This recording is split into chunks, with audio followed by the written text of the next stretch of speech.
Ang ulam natin for today's video ay sunog na karne. What? Ay hindi pala. Ayaw, di ma.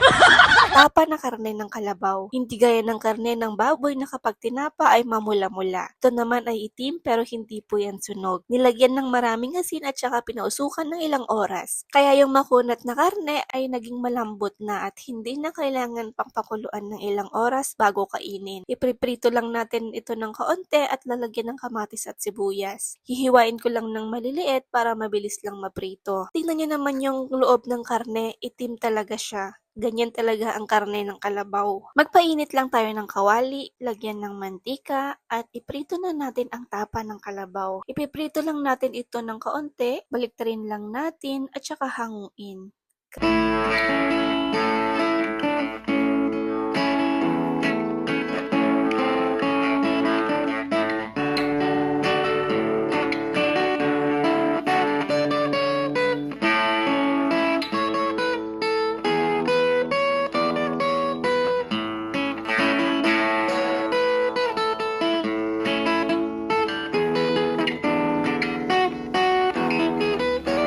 Grabe, sobrang bango. Hiwain ko lang ito ng maliliit. Habang hinihiwa ko to, hindi ko mapigilang sumubok kasi grabe, sobrang bango. Nakakatakam. Parang bago ko mahiwa lahat to, mauubos ko na. Ganun.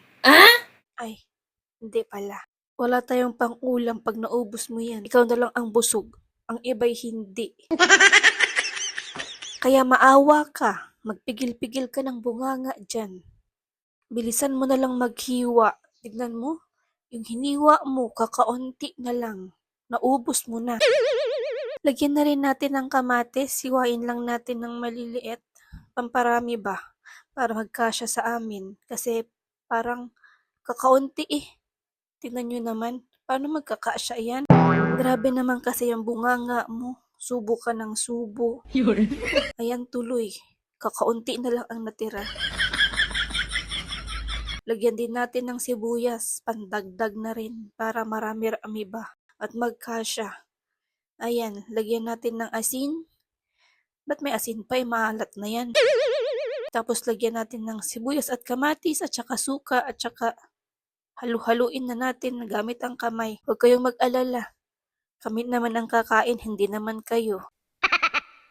Kahit marumi pa yung kamay ko dyan, kami na ang bahala. Kung sumakit yung tiyan namin, charis. Hindi iyan, naghugas naman ako. Katabi ko nga ang lababo, di pa maghuhugas. Ayan na siya. Yan ang ating ulam for today's video. Tara, kain po tayo.